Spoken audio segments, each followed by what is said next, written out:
Zelzy, are we going to be champions of the world? We already are, mate. Champions of the world. We're going to be champions of the South. A late Saturday afternoon. 2000 Yay or nay? 2,161 days, mate, at the time of recording that we've been world champions in a row. Yes, we will be world champions, mate. No one's going to stop us now. We're going to beat Argentina and we are going to defend the rugby championship. Stop calling me mate. I'm not in Australia. Oh, I've seen those comments. People are very upset. Kazi Buri. I'm not a Kiwi either. Just call me China. Call me bro. Call me bro. Yeah. Just don't lose the accent, okay? Don't lose it. All right. Don't lose the accent. Springboks at Twickenham, the Castle Rugby Championship decider, Zels. It's the decider. It's a final. If last weekend was the semi-final, 67-30 against Los Pumas, who've now only won once in 19 tests in South Africa, and they had one in Durban in 2015.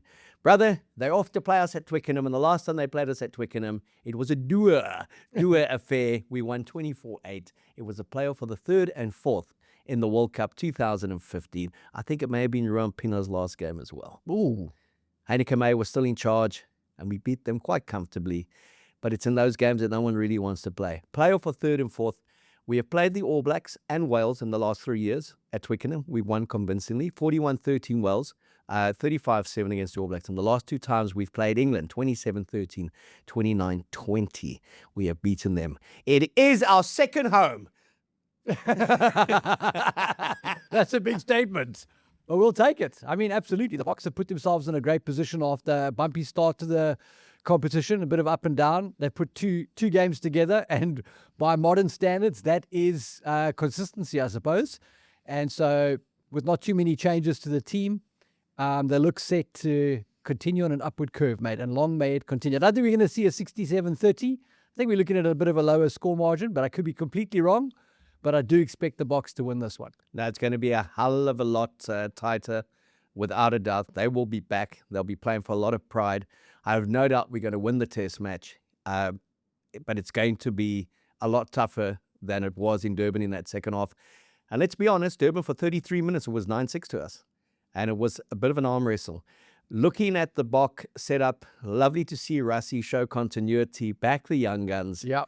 And he's said, same goes again, basically. Everyone who's fit starts.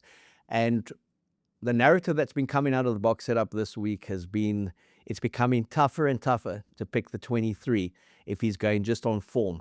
And what he has done is he's rewarded form in the latter part of the Castle Rugby Championship. And interesting that just 6 of the 15 who started the championship against Australia start at Twickenham, and 15 of the 23. Wow. So there's been, and 1 in the back line that started. Sure. So there's been a monumental shift. There's been 1 or 2 injuries, obviously with players out, but that's how the side has evolved and grown. It started with a 43-10 win against the All Blacks, 67-30, 110 points, 15 tries. These young guns, with a lot of experience mixed in there, have scored. So I'm expecting a great test match and a great finale to the Castle Rugby Championship, and we will know exactly what the status quo is, because the Bledisloe Cup, that's been packed away. Those guys are playing for third and fourth place, maybe second and third. In Perth, it's the Wallabies up against the All Blacks. But looking at the Bok setup, would you have tinkered? Would you have changed? What would you have done? No, I think he's done a great job. Given the circumstance, I think Ox coming back is a boost, obviously, a massive boost. A pity he had to pull out last week. So I'm not sure what the injury issue was there, but he's back in the mix and obviously adds massive value to the set piece and is an experienced campaigner. So that's great for the Boks. The changes on the bench, I'm a little bit disappointed for Morne van den Berg. I would like to have seen him go again. But he's been a bit part player in this Bok squad this season, so it's not a huge surprise. Obviously, Grant Williams brings massive pace and explosive ability off the bench. And to be honest, I think that may be where he kind of settles in terms of his role in the squad. I think he may end up being our number one sort of impact player in the back line, especially his ability to cover so many positions. So that's great. Good to see Jesse back in the mix again. Adds a lot of versatility in terms of being able to cover the back row and his experience as a specialist 13, shutting the door on defense. So I think it's a great squad, mate. Everybody gets to go again, just about 14 of the 15 blokes in the starting lineup, and the Boks are rolling now. And let's hope that they can put a third successive performance together. It's not about the score margin. It's just about, can they implement the same plan to the same efficiency, and put a convincing win over Argentina, clinch the title, so that we kind of draw a line under this section of the season and look forward to that end of year tour and project where we can go from there. Okay, now the expectation on the side. 43-10, 67-30. It is effectively a final they're playing. They want to win that. They want to be history makers. First Bok team in the history of the Rugby Championship to go back-to-back. Yeah. The All Blacks have done it several times. They did it in the Tri-Nations. We've never done it in the Tri-Nations, never done it in the Rugby Championship. It shows how tough it is to win this competition. The legacy of this team just gets bigger and bigger and bigger. Is it a case of play it as you've played it in Wellington and Durban, and the result will look after itself? Or do you see that potential of them thinking it's a final and maybe they go into their shells a bit? Well, that's a good question. I hadn't actually thought about it like that. I don't think that's the case with this team. I think as long as you've got glitch at 10, everybody knows you can score anytime you touch the ball. And I think there's an optimism and there's an energy about this team now with the youth in that back line. So I don't think that they are a team capable of really going into their shell anymore. And I don't think that matters as long as the pack continues to bully people up front in the first 30 minutes, which is what they did last week. So I think the pack will look for supremacy. They'll be confrontational and direct. And I think once that starts to take its toll, that electric backline with Sacha at 10 and Gaza in the mix, I think can tear people to pieces. And I think we're going to see more of the same this week. But I don't think there's going to be a change in their approach. All right. We're talking Boks. We're talking fanatics. They're expecting 65,000 plus at Twickenham, the Allianz Stadium in Twickenham. I think by Monday, 50,000 tickets were sold already. It is generally seen as a second home to South Africans. There are so many Saffers in London. Who's going to bring the heat to the stadium? Who's going to bring the heat to the match? We've hooked up with ASAP, Pick and Pay's ASAP for the month. They're running a very, very cool campaign. And they've tied in with us because they say we're so authentic when we talk rugby. And they want to talk to the authentic rugby fan. And they're doing it through their hot sauces. They're doing it through the Shisa Ones campaign. And they've asked me to get a little taste from you as the show goes on. You see there's some nice burri there that was cooked by Gil this morning. It looks good. We did Smells great. Yeah, we did a little dry run earlier in the week, Zels, and we weren't overly concerned with what we took in. No, the heat wasn't there. The heat wasn't there. So I foolishly told them that. And they pumped it up. They sent me another delivery yesterday. What better way to promote the brand than make us cry, mate? Exactly. And I got Gil to taste them last night, and she said, this is probably going to kill you. Goodbye. It's so hot, and she can take it. She can take it. So what I'm going to do in the next couple of minutes, I'm going to give you some forewarning, but I'm going to give you the flaming hot sauce. Apparently this is one of the hottest. So you can just take that salon, man. Oh, mate, please. We're going to go in with that just now. And we really have to see your reaction. Then you can send me back a sauce as it goes on. But who is going to bring the heat? Sacha's been picked again at 10. Marnie's on the bench. Damian Willems, even though he had a niggle, he's at fullback. All the talk about Sacha has been, Nick Maladay said he's got to go back it up with better game management this time. I don't know what this kid has to do to score 50 points in a test match. Rassie says the challenge is now to show the world he's now produced a performance like that he's actually got to produce another one. And game management, a boss in the field, they've indirectly put a lot of heat on him to say Marnie was magnificent when he came off the bench and played for the last 20 minutes, and Sacha went to fullback. Do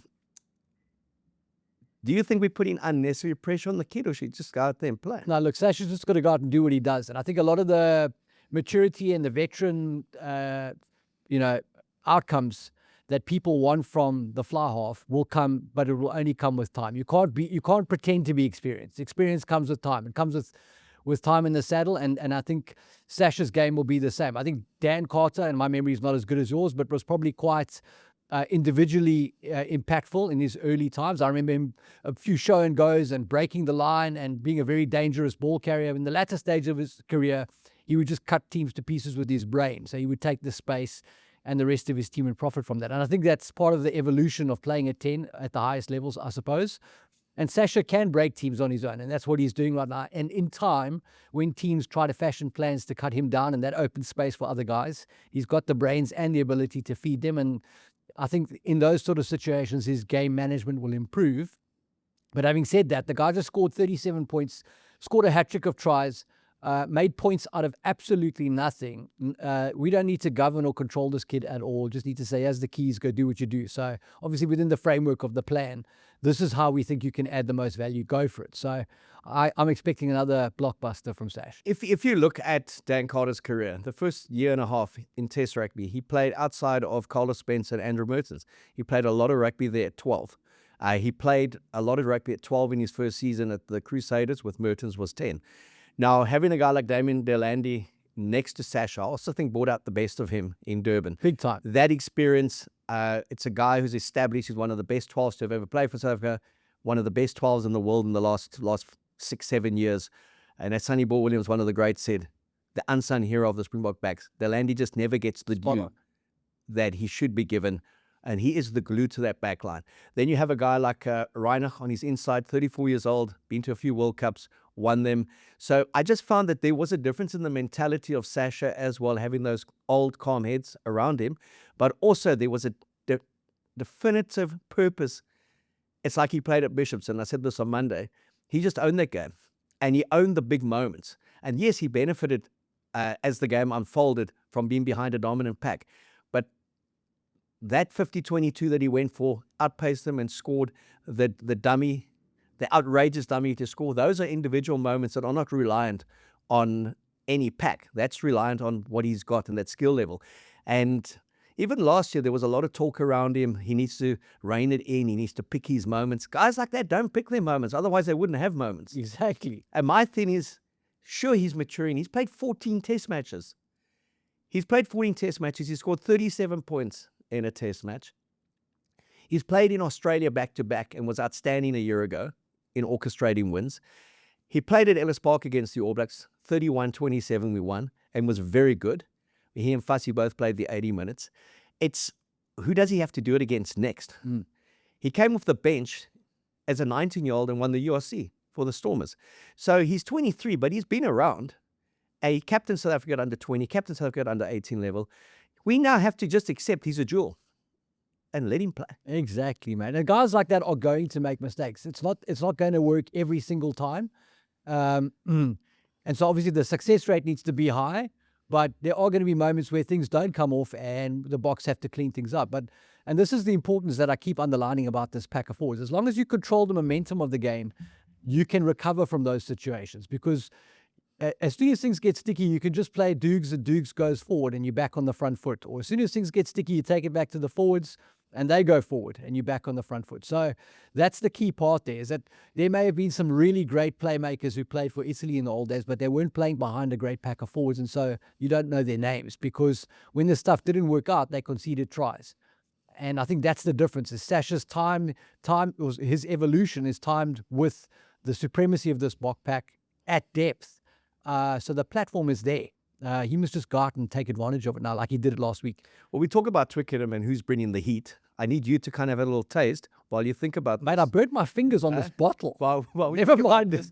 The last time it was Damien Willemse and Manie Lebok, 27-13. Was that the 29-20? I think it was the 27-13 game where they turned it around, a counter-attacking try from just outside the Bok quarter line.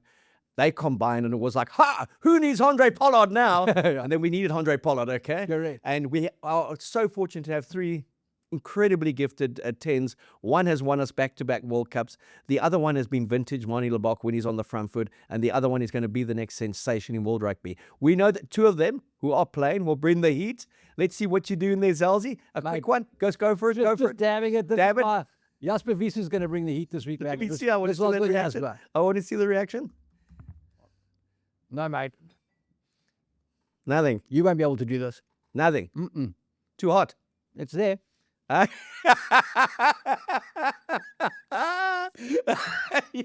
the fire extinguisher. Is it hot? You'll enjoy it. Eh? Be liberal. Put some on there for me, man. Put some on there and pleasure. send it over and see if I can speak. But they're going to bring They're going to bring the heat. Easy there, Tiger. Easy. Easy there, Tiger. Just easy there, Tiger. Just easy there, Tiger. Easy there. Easy there, Tiger. Been nice knowing you, mate. Piece of cake, man. Yeah. You started to sweat, mate.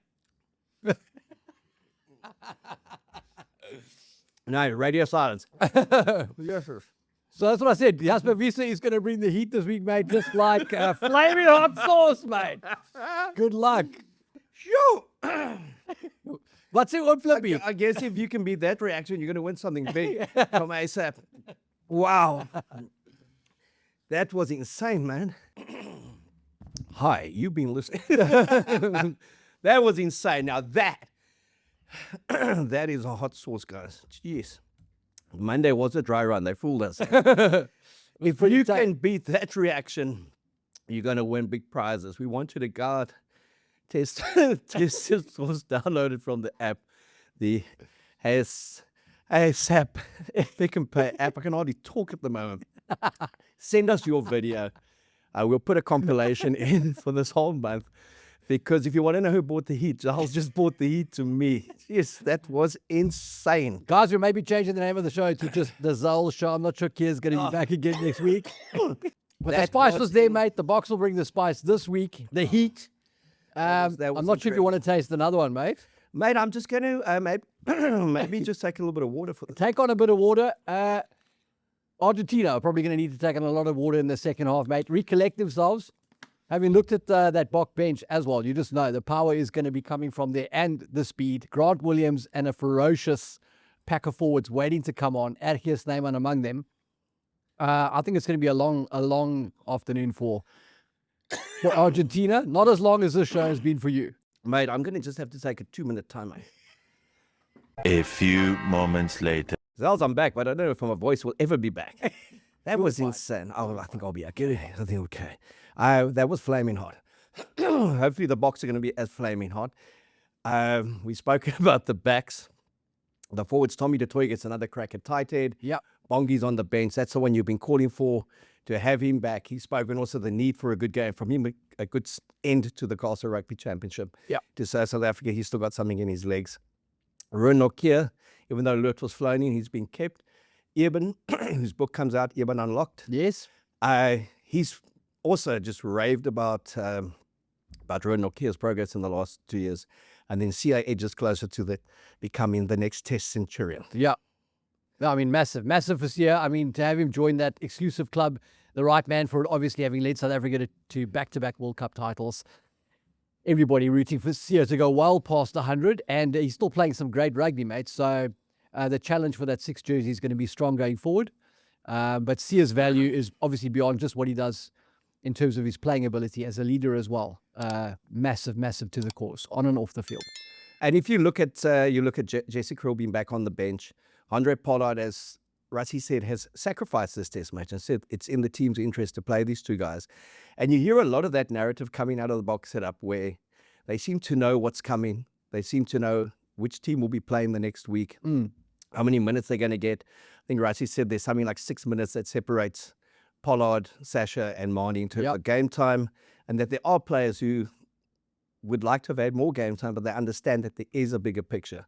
And that bigger picture now is winning the Rugby Championship on Saturday. No, 100%. And it's great that South Africa's in this position, and I hope that they go through and clinch it. I mean, in terms of a milestone towards building to the next World Cup, going back-to-back in the Rugby Championship would obviously be huge.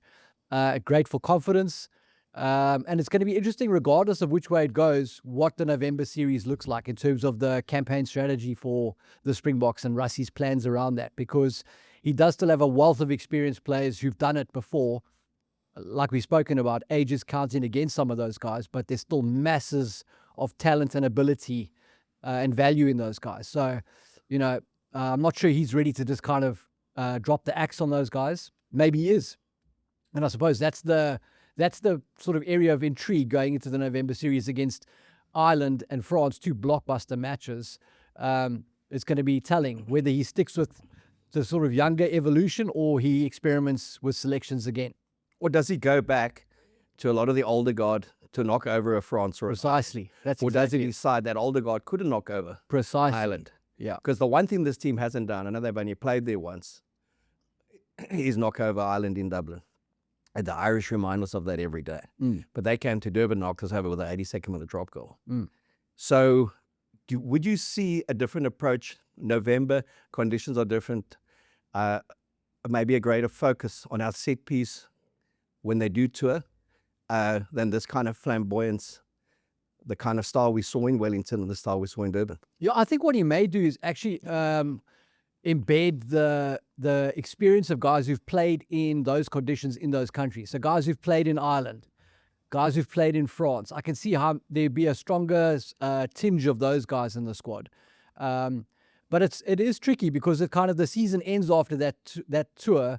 Next year is the final sort of dress rehearsal season for the 2027 World Cup. You've got the All Blacks on their way in, and you don't necessarily, if your plans are for the future to push forward with the young injection of players that you've experimented with now so successfully, you don't really want to retrograde that by having them on the sidelines and some of the old guard regaining their form and shooting the lights out.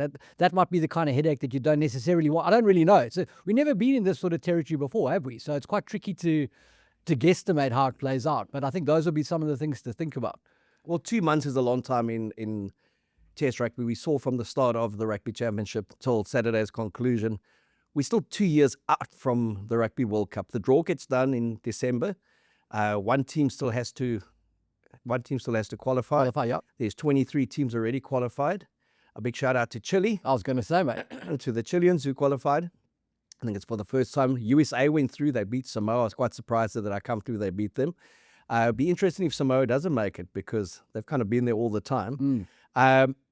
Maybe says everything about New Zealand rugby at the moment. Samoa don't even make the World Cup. That's because that's New Zealand C team. Yeah, exactly. Every Right? bloke is born in All the guys are the reserves, the wider squad.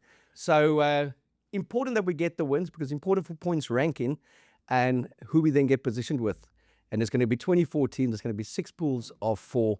It's going to be a last 16 for the first time ever, which still doesn't mean that Ireland, if they go through, will have won a playoff game. They've still got to get past the quarterfinal. Correct. To get to that elusive semi. Magical. Mate. I like how you bring that up every time. Magical. The one thing I was going to ask you, because obviously I'm always pushing the Wilco low drum. Yep. Have you started to become convinced with the narrative? Thomas du Toit starts, Wilco low comes on and crushes them in the last 35, 40 minutes. Or would you say Wilco starts and a guy like Thomas du Toit with greater mobility comes on in the end? Yeah, I mean, again, it's a tricky one to answer, not really having insight into what the Boks are trying to achieve. Russie's got a plan. Having a guy that can come on and close the game so emphatically is a huge thing. I would say if you had to do some NFL combine drills, the shuttles and the 3-cone drill, you probably find Thomas du Toit wins that. So he is the more mobile of the two, I would say. But the net value is in Wilco Low, who can single-handedly demolish an opposing set piece. So I would think he should be the guy who starts when the game is generally tighter, even though that's not the way the Boks have been kicking off the way they play recently. To get those early penalties, get downfield, put some points on the board and put the opposition into chase mode, I would think that'd be a good strategy to have with Thomas du Toit coming on when the game is generally a little bit more open, and that mobility could potentially play a bigger role. So it depends, I suppose, on how you want to play. If you're going coast to coast early on, you want your more mobile, tight forwards on the field. But for me, Wilco Low is the Sacha of the pack in world rugby. Like he is a wrecking ball. So having that guy on the bench for 50 of 80 minutes makes less sense to me than having him on the field for 50 of 80 minutes. And that's why I would start Wilco every single test. I'd also start Wilco, but you can't argue with what Russie's done. He's getting the results. Correct. And maybe you also felt Thomas du Toit needs to get more game time. That is also true. With the likes of Vincent Koch, Trevor and Yankani aging perhaps. Frans will have uncertainty about him coming back. And if he does come back, it won't be for the end of the year tour. It will only be next year. So he knows what Wilco Low can do. He knows how destructive he is.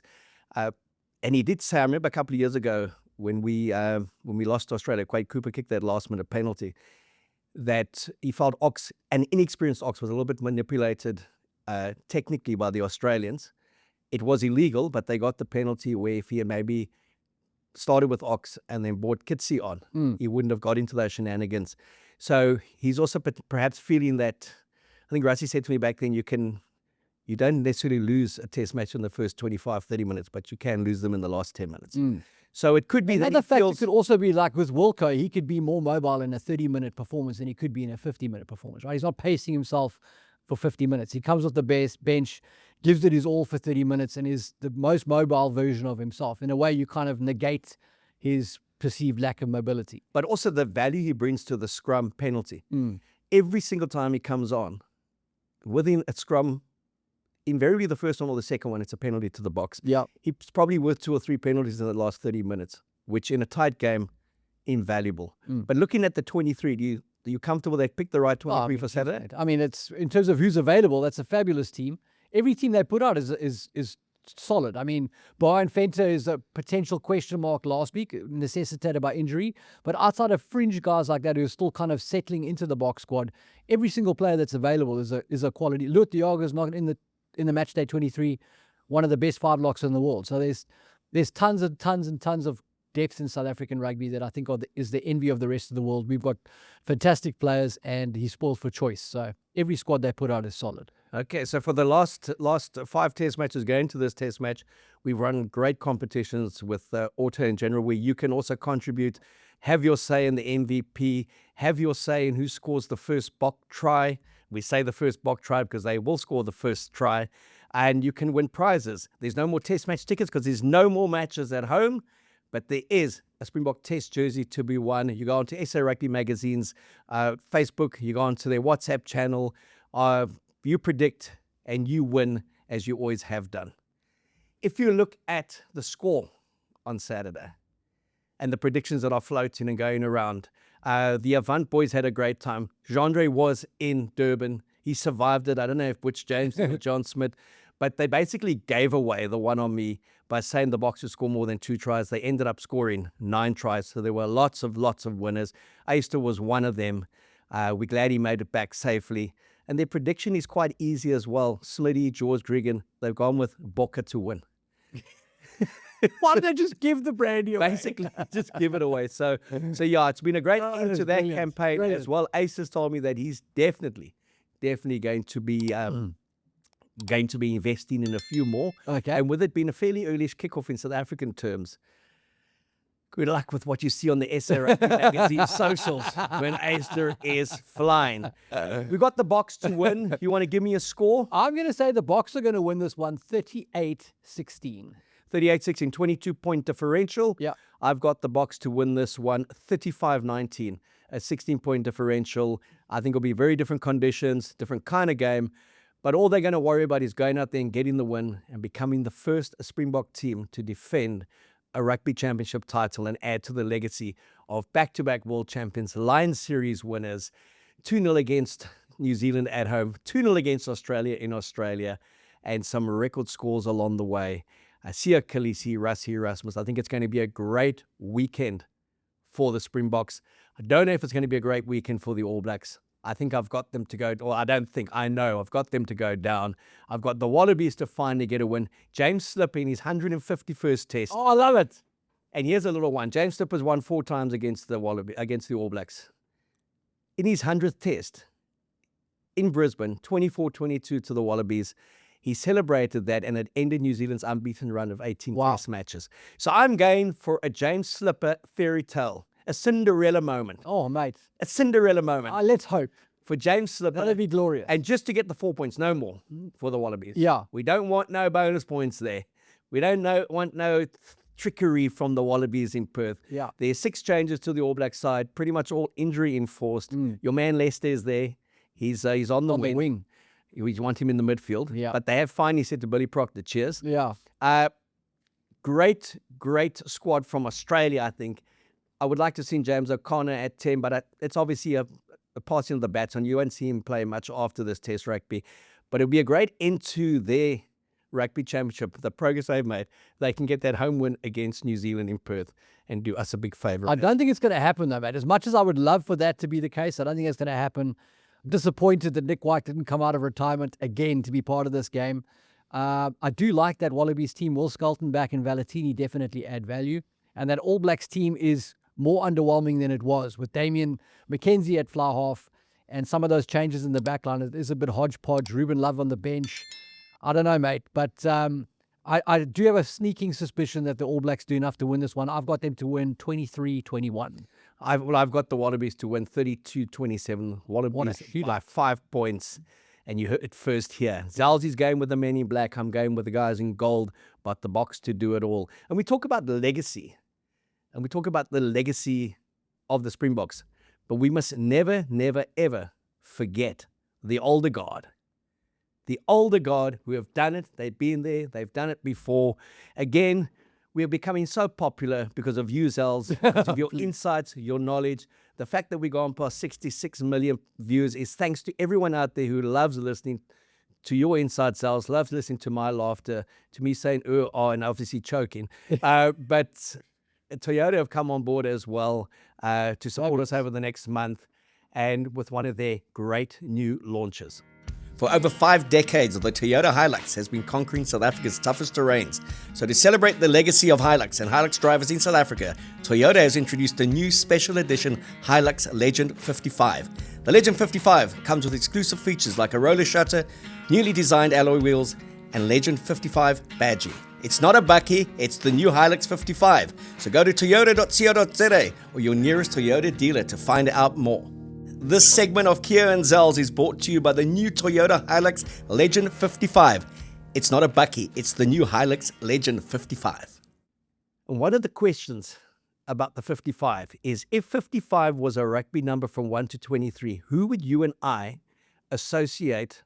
And they've asked us to pick 4 players. And you and I did have our little selection committee meeting earlier. And we've picked Bakkie's Boerder. Even though this is no bakkie, there's only one Bakkie's Boerder, and he could have been a Hilux 55. We've picked Dani Rousseau. Yes. We've picked Skalkberger, of the course, incredible Skalk. of course, And we've picked Francois Steyn. We I have to like look that at one, the mate. backs. Yes, Because he is a manier. Yes, he is. Back-to-back World Cup winner, 2007 and 2009. When I say back-to-back, it's kind of, there was such a long period that he didn't play, Francis Steyn, that he was playing in France and was not being picked for the Springbok team. But Bakkie's Boerder, when you think of what Toyota's done with that Hilux 55, and you think of a rugby player, it goes anywhere. No, I mean, Terrain, 100%. Bakkies. Yeah, I mean, the Hilux is uncompromising out there in all-terrain purpose vehicle, and I think Bakkies was exactly the same. Relentless, uncompromising, just the Oki knew was going to deliver the same performance week in and week out, ruthless, physical, and just rolled over everything that was in front of him. So I think that's a great match. And Jimmy Cowan's head as well, when he And Jimmy headbutts him. Cowan's But it's head. like, Bakkie's played 341 matches. He played 85 tests. He finished, and how's this one? Bakkie's finished his career 2014, 31-28 against England at Twickenham. He finished as a champion. Yeah. He finished as a World Cup winner, Toulon, 3 successive Investec Champions Cup titles, 3 Super Rugby titles, a top 14 title. He played for the Barbars in his last international game. He captained them. They won. He even took a conversion at the end. The guy's won every competition that there is, including the Tri-Nations, now the Rugby Championship. Just one of the greats of South African rugby. I know there's a lot of discussion, him or Ewan. Ewan was picked in the dream team because they just happened to play the same number 4. If you're talking to 55, it's certainly Bakkie's. Bernard Laporte, who coached the French national team, said it's the greatest rugby player he has coached That's a good in job. terms of forwards. He also got picked in the history of the Investec Champions Cup, 30-year history. He got picked as the starting number 4. Wow. Having played for Toulon for those 4 seasons. So it shows his impact there. He's a wonderful friend of ours. He's a friend of the show. But I think when we look at the Springboks, and especially this current climate of Boks, we tend to forget just how many good ones there have been. Mate, jeez. So when you look at this, picking this all-time great 30 Springboks, it's like in 30 years, picking the best 15, it does a disservice to so many No, players. that's the truth. And it is just an opinion. So if you'd say Ebenu, you'd say Bakkie's. It's again, who's the greatest Springbok and then who's the greatest player? Because some guys just do it at Springbok level, don't necessarily do it all year round at club level as well. But yeah, for me, Bakkie's Boerder, it's great to be able to then talk about past players like that. Like we said, we'll be doing Dani Rousseau, Yep. Big Skalk, also Skalk's incredible comeback from illness, That was something else. laying on his deathbed, meningitis, and then Frans Steyn, just to come back and do what he did, to be one of the youngest World Cup winners at 20 in 2007, and then to also come back as the senior statesman and guide them in 2019 and play that support role. And he would have gone to another World Cup had the knee not finally packed. He's now coaching the Toyota Cheetahs. But just for us to, in this next month, the Boks campaign winds down. We have 3 weeks of URC rugby. Remind people that the Boks are still there. They're going on tour for 5 tests in November, and to celebrate that through the Legends. Beautiful, mate. What a way to go out. Now, URC, mate. Your gigs, your job. URC, Stormers at home again on Friday night. No issues there. If there's a point scored against them, I'm calling you, okay? I'll give you Norm's number. I'm calling you. Love that video, the behind-the-scenes video. Ruanel, hell of impressive as a captain. Authentic, spoke from the heart. Top man. Really, really enjoyed what I saw in terms of what the Stormers people put out. Alistair, all strength for you, mate. I don't want to compromise you and put you in a position to pick a score, so I'm going to pick one. I say the Stormers win comfortably. They win by 15 points plus. You heard it first here again. I do, however, believe that there will be an intercept somewhere or some freakish try. The Ospreys have shown they can score tries. They scored 40 points against the Bulls. I know you've been working flat out on them, but Stormers to win, and to win well on Friday night. Get out there. There were 14,000 people. I know it's tough on a Friday night to go to Rugby and at the DHL Stadium, but Stormers to win that one. Can the Sharks, can the Lions bounce back? And Bulls against Leinster, what do they do there? Yeah, I'm going to go 4 from 4. I'm going to say 4 South African teams win this weekend. I think the Lions can absolutely beat Zebra, as much as Zebra are more potent than they have been in the past and have, I think they hurt Edinburgh in round 1. So they're a team that can be dangerous, but I think the Lions have got their number, never lost to them, and the Sharks have never lost to Dragons. So I've got the Sharks to beat Dragons as well. And then the Bulls against an understrength Leinster team at the Highvelds.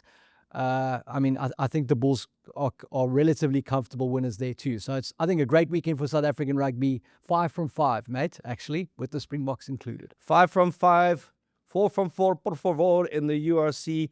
And if we are talking URC, Castle Lager is your fans' beer. So I will be having quite a few on Saturday in the comfort of my home. Very safe, so I'll be responsible.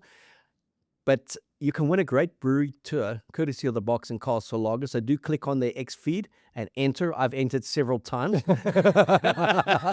Different aliases. And then also they've launched a wonderful campaign, 8095. It's celebrating 130 years.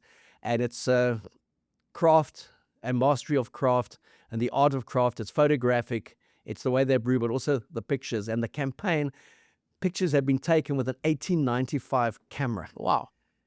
Of the Springboks. Do they still have the slip for that in case it breaks? They can take it back. Proteas and obviously Bafana, the 3 national sports that they've been associated with. Beautiful. But I know for a fact that the beer's going to flow on Saturday. I also do know, and thankfully, that I'm going to be purchasing mine in Cape Town. It's going to be a lot cheaper than those oaks who are purchasing Castle in London. Enjoy it, Zels. Enjoy the Stormers win. Enjoy everything that is South African rugby at the moment. And I have finally recovered from just that little taste of the flaming hot sauce. One more for the road. Come on. No, man. You please do one for me. No. No, you do one for me. Okay, let's go. Dip it properly. Dip it properly. Please dip it properly. Eh? Dip it properly. Delicious, eh? Come on. What did you lay on to mine? How's your constitution so strong? Do you know when I looked at that? It's the Portuguese in me. Do you know when I took that one, eh? I now know how a tired Lucid feels when he looks up and Wilco Low trots onto the field. That's what was going through my mind when I took that bite. And I felt like I'd been shoved back by the Springbok pack of 8. So I fear for Argentina on Saturday. I hope they get out of that game safely. But it's Boks by more than 10, and it's South African rugby weekend of joy.